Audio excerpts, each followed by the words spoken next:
তাদের ঘরে ছিল দুঃখ।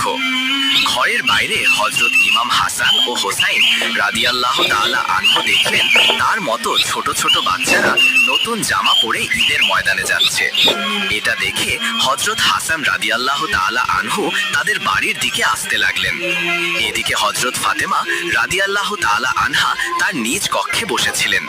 মনে মনে ভাবতে লাগলেন, আজ তো ঈদের দিন, ইমাম হাসান হোসাইনের নতুন জামা নেই, তাদের কি জবাব দেব? এই চিন্তা করে মা ফাতেমার হৃদয় যেন কেঁদে উঠল। ঠিক এমন সময় হযরত হাসান রাদিয়াল্লাহু তাআলা আনহু ঘরের মধ্যে প্রবেশ করলেন এবং বললেন, আম্মাজান, সবাই নতুন জামা পরে ঈদের ময়দানে যাচ্ছে, আমাদের নতুন জামা কোথায়? তখন হযরত ফাতেমা রাদিয়াল্লাহু তাআলা আনহা বললেন, তোমরা গোসল করে এসো, তারপরে নতুন জামা পরে ঈদের ময়দানে যাবে। হযরত হাসান ও হোসাইন রাদিয়াল্লাহু তাআলা আনহু যখন গোসল করার জন্য চলে গেলেন, ওই সময় হযরত ফাতেমা রাদিয়াল্লাহু তাআলা আনহা 2 রাকাত সালাত আদায় করলেন এবং আল্লাহর কাছে দোয়া করে বললেন, ওগো আল্লাহ, তুমি গফুরুর রহিম, রহমান রহিম। আমার কলিজার টুকরা 2 সন্তানের দুঃখ আমি সইতে পারি না। আমি যদি আজ তাদের নতুন জামা দিতে না পারি, তাহলে তারা বলবে রাসূলের মেয়ে হয়ে মিথ্যা বলছে।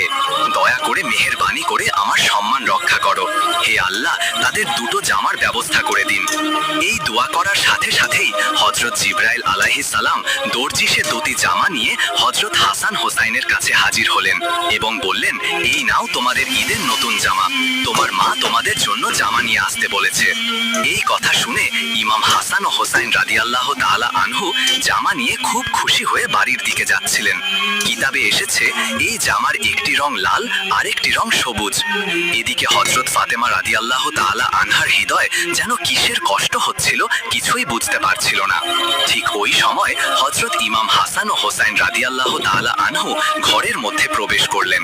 হযরত ফাতেমা রাদিয়াল্লাহু তাআলা আনহা তাদের